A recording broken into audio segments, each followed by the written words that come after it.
নমস্কাৰ মিত্ৰ আৰু মিত্ৰণীসকল। যোৱা 2 বছৰ ধৰি অসমত চৰকাৰী চাকৰি কৰা ল'ৰাতকৈ এই মাস্কখনৰ বেপাৰ কৰা ল'ৰাৰ ডিমাণ্ড বেছি বাঢ়ি গৈছে, মানে ছোৱালীবোৰৰ আগত। কাৰণ জানেই এইখন কাপোৰৰ লগত এনেকৈ মেটচ কৰি পিন্ধিব লাগে, তো হ'ব পাৰে 4 ইঞ্চিৰ বস্তু এখন, কিন্তু দাম বহুত বাঢ়ি গৈছে। লগতে মনত আছে 2020ত আমি থালি তাৰপিছত লাইট নমাই পেলাই মোবাইলৰ ফ্লেছ লাইট মানে ঘণ্টি বহুত জ্বলালোঁ, কিন্তু তথাপি কৰোণা দূৰ নহ'ল। আৰু চৰকাৰৰ ইয়াত কোনো দোষ নাই, দোষ কাৰ আছে আপোনালোকে এই ভিডিঅ'টো চাই। ঘৰ সাজিলো না তুমি নজনাকে নোৱাৰিমে থাকিব মই তুমি নোহোৱাকে। চৰকাৰে পিন্ধিবলৈ কৈছে ফেচ মাস্ক, আৰু আমাৰ বাবা মাইনাহঁতে মুখস্ত্ৰ ভৰাই কৰি আছে জুচ পাছ। সিহঁতৰ মতেও মানে অভি কৰোণা নেহিয়ে তো নেহিয়ে, মে কিয়া কৰোঁ।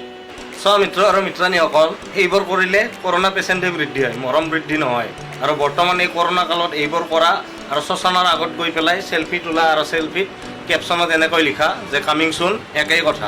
আৰু ইমান ধুনীয়া গানটো বাবন বৰ্ণিল আৰু দীপলিনা ডেকাই গাইছে, সেই গানটোক কভাৰ চং লগাই পেলাই তোমালোকে কি কৰোণাৰ ব্ৰেণ্ড এম্বেচাডৰ হৈ আছা নেকি? মানে কৰোণা প্ৰমোট কৰি থকা যেন লাগি আছে, কাৰণ বৰ্তমান কৰোণা কাল।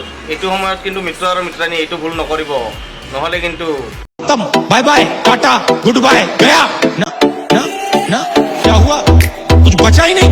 কৰোণাৰ সময়ত কৰোণাৰ ব্ৰেণ্ড এম্বেচাডৰ হৈ পেলাই কিছুমান ল'ৰা ছোৱালী এনেকুৱা ভিডিঅ' বনাই থাকিব, আৰু ইহঁতক যদি সমালোচনা কৰিব যাওঁ তেতিয়াহ'লে কিছুমান আছে নহয় আৰু নিব্বি সেইবোৰে আৰু মোক কমেণ্টত ক'ব যে সিহঁতে কৰিছে তোমাৰ ক'ব লগা কি, সিহঁতক কৈ পেলাই তুমিনো কনচা ভাল হৈছা।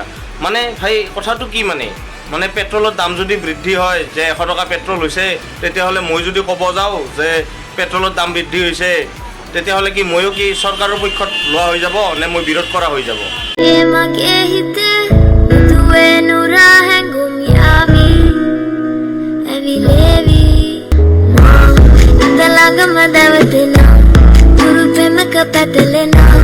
এই গানটো বুজি নাপালেও কিন্তু বহুতে নিজৰ ষ্টেটাছত লগাইছে বা বহুতে এই গানটো শুনিছে, ময়ো শুনো, কাৰণ ছোৱালীটোৰ আৱাজত মানে এটা যাদু আছে।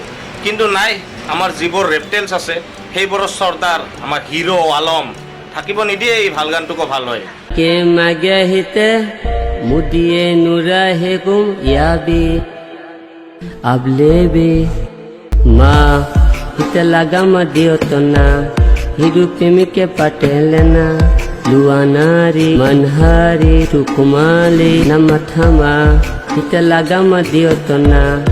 আৰু এই হিৰো আলম হৈছে আমাৰ চকুৰ আলীৰ দূৰ সম্পৰ্কীয় দাদা। চকুৰ আলীয়ে যেনেকৈ আমাৰ অসমত থাকি পেলাই ইংলিছৰ মানে 12 বজায়, তেনেকৈ ই বাংলাদেশত থাকি পেলাই গান ভাল গানবোৰৰ 12 বজাই দিয়ে। অসম হওক বা বাংলাদেশ, ৰাকুদা সকলোতকৈ বেষ্ট। ভিডিঅ'টো যদি ভাল লাগিছে তেতিয়াহ'লে ইউটিউবত গৈ পেলাই ছাবস্ক্ৰাইব কৰিব, আৰু লগতে ফেচবুক পেজত লাইক আৰু ফ'ল' কৰিব, লগতে ভিডিঅ'টো শ্বেয়াৰ কৰিব, তেতিয়াহ'লে মনটো অলপ ভাল লাগে। যোৱাকালি নিমাতী ঘাটত মৃত্যুবৰণ কৰা লোকসকললৈ মোৰ পেজৰ তৰফৰ পৰা, the Assamese boy analysis page আৰু ইউটিউব চেনেলৰ তৰফৰ পৰা শ্ৰদ্ধাঞ্জলি জনালোঁ। লগতে চৰকাৰক এটাই কথা ক'ব খোজোঁ যে আপোনালোকে আধাৰশিলা আৰু 8 দিনৰ কথা এৰি পেলাই অলপ হাতে কামেও লাগক। ৰাম খুদা হাফিজ। আৰু এটা অনুৰোধ জনাওঁ, নিজৰ আশীৰ্বাদত মনত ৰাখিব। ধন্যবাদ। জয় অসম, জয় হিন্দ।